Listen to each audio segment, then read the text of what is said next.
Kita semua dulu pernah jadi bayi yang tak berhenti untuk menangis. Satu-satunya hal yang bisa menghentikan hal tersebut adalah air susu ibu atau ASI. Kita tidak sadar betapa ajaibnya air susu ibu selama 6 bulan pertama.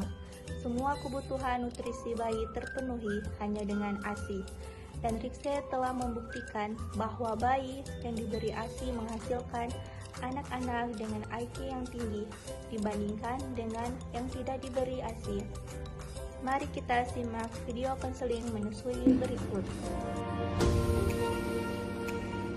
Waalaikumsalam, duduk Ibu. Jadi kita di sini isi biodata dulu Ibu. Atas nama Ibu siapa ini? Ibu Ina, Ibu Email, umurnya 25 tahun. 25 tahun. Jadi siapa namanya anaknya Ibu Email? Nadia, Oke, Nadia. Ini anak keberapa Ibu? anak pertama, Anak pertama.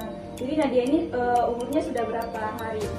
baru 40 hari, Baru 40 hari. Timbangannya 3,3. 3,3. Jadi Nadia umurnya 40 hari, timbangannya 3,3. Berarti sudah posyandu dong. Iya, sudah Jadi pas posyandu itu naik berapa? 7 on. 7 on. Jadi apa kendalanya Ibu Email pas setelah kamu ini? Jadi kan dia ini sering rewel, mungkin cara menyusunya kurang benar, jadi dia sering nangis. Yang menanyakan bagaimana cara posisi yang benar saat menyusui. Jadi di sini saya jelaskan sama Ibu ini juga ya langsung cara menyusui supaya dia tidak rewel gitu.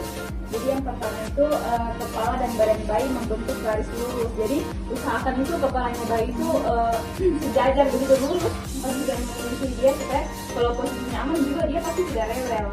Terus yang kedua wajah bayi menghadap payudara, hidung berhadapan dengan puting susu. Nah, wajahnya itu menghadap dengan payudaranya kita, hidungnya itu menghadap dengan puting susunya kita. Jadi dengan itu supaya pas dia mencari si putingnya nanti ini tidak lama begitu, dia bisa mencari sendiri. Terus di sini badan bayi dekat dengan ibu. Nah, ini juga harus kita perhatikan badan dia itu harus dekat dengan bayi. Kan ada biasa orang kalau dia sudah menyusui anaknya suka biasa satu tangan lah. Nah, mungkin kalau ibu email biasa capek bisa ditumpul dengan bantal begitu kalau sudah rasa capek. Terus di sini ibu menggendong atau mendekap badan bayi secara utuh. Jadi usahakan itu kita betul-betul menggendong badan itu keseluruhan begitu supaya dia nyaman pas sudah susui. Terus di sini bayi dekat dengan payudara dengan mulut terbuka lebar. Nah, kalau sudah betul posisinya kita dekatkan bayi itu dengan payudara kita, terus mulutnya itu terbuka lebar. Terus dagunya harus menyentuh dengan payudara kita. Nah, di sini ada bagian areola di atas lebih banyak terlihat dibanding di bawah mulut bayi. Jadi areola itu area di sekitar puting yang warna coklat. Nah, itu areola. Jadi dia harus lebih banyak terlihat dibanding di bawah mulut bayi. Terus di sini ada bibir bawah bayi mengupas keluar. Jadi Ibu, ini cara-cara menyusui memberikan ASI yang benar. Jadi setelah saya terangkan ini masih ada yang Ibu tidak paham atau kita sharing. Mungkin dia ini sering tidur, apakah harus kasih bangun dia untuk menyusui atau nanti tunggu dia bangun? Jadi kalau kasih susu itu kita harus kasih dia sesering mungkin selagi dia mau, 8 sampai 12 kali minimal sehari kalau kita susui dia.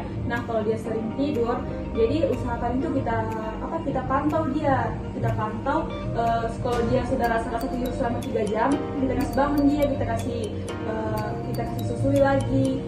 Pokoknya kalau dia tidur itu kita pantau dia sudah tidur 3 jam atau kita bangunkan, kita susui dia. Pokoknya kalau anak kecil itu dia disusui sesering dan selagi dia mau gitu.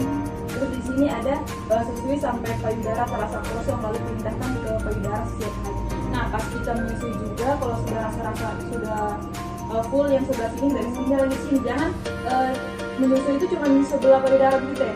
Jadi pokoknya harus dua-dua kita kasih susu supaya dia begitu.